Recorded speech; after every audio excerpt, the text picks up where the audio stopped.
Okay, next I'm going to show the Kodak Brownie 2. This is one of my other 8mm movie cameras. And let me show you a little bit about this one. This on the side is the door for the film compartment. And I'll open it up. And same thing with the Bolex K2. You can see two spools. One is the film spool and the other is the take-up spool. This is the gate right here. Put the cover back on. And this is the lens here. And this is the button you actually press to record. And you can hear the shutter going. This is the key to wind it.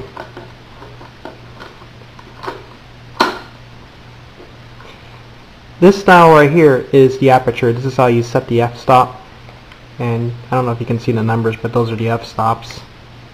And same thing as with the Bolex K2. And most 8mm movie cameras have manual exposure as well as auto exposure. This one's completely manual. There's no sensor or anything on it. It's just as simple as you can get. Complete manual clockwork camera. So you just turn this to change the f-stop.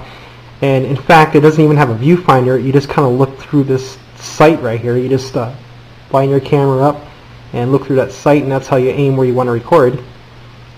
But anyway, okay, so I'll show you how to load it. It's very simple. Let's open the film compartment.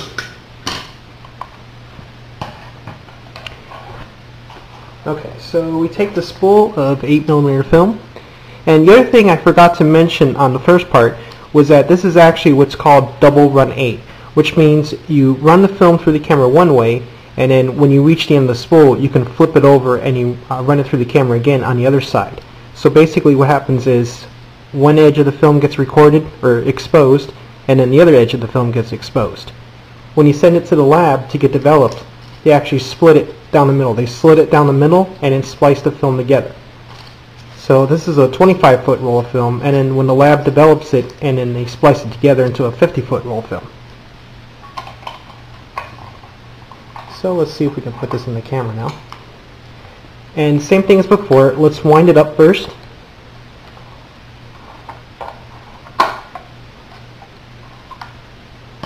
And there's actually a little bit too much light in here. Normally you would want to do this in subdued light.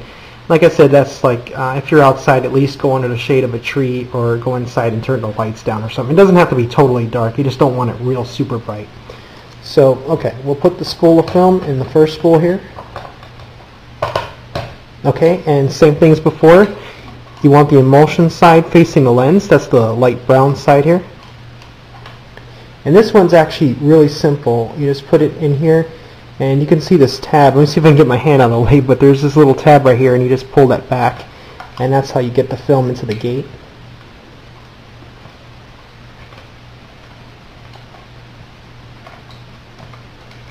Let me see if I can do this right. Okay. Yeah, there we go. Okay, so you can see the teeth in the film gate actually pull the film through the gate. Okay, so same thing as before with the other camera. You just put the film, the end of the film, into, there's a little slot on the spool, and I've really been playing around with this film a lot, so the tail kind of broke off of it, but hey, there it goes in there, and we just kind of turn it a couple of times to get it on there. And let's see if I can get the spool on right. There we go. Okay. And just run it a little bit. And there we go. Like I said, this camera is like really simple to load.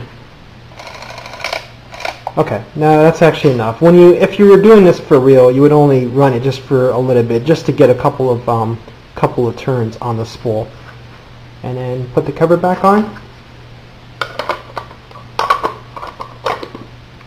Lock it, make sure it's closed, don't want any light leaks. Okay, and that's basically all there is to it. Wind the camera up a little bit more.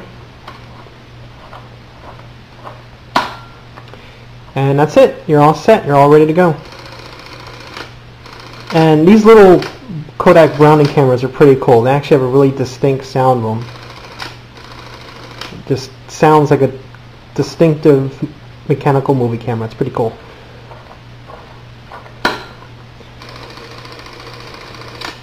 The other thing is, you can see there's a little gauge here. That's actually tells you how much film you have left. You're normally supposed to set that when you first load the camera.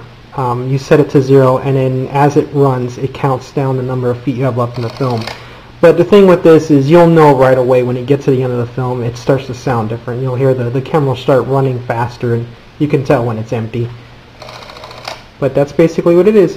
And the thing with these cameras is they're completely manual exposure, so you'll have to look up what's called the Sunny 16 rule, and that's kind of a guideline for how you set the aperture, if it's like a sunny clear day or if you're in the shade or whatever. But that's basically all there is to it, and that's an 8mm movie camera. Okay, that's about it. Thanks for watching.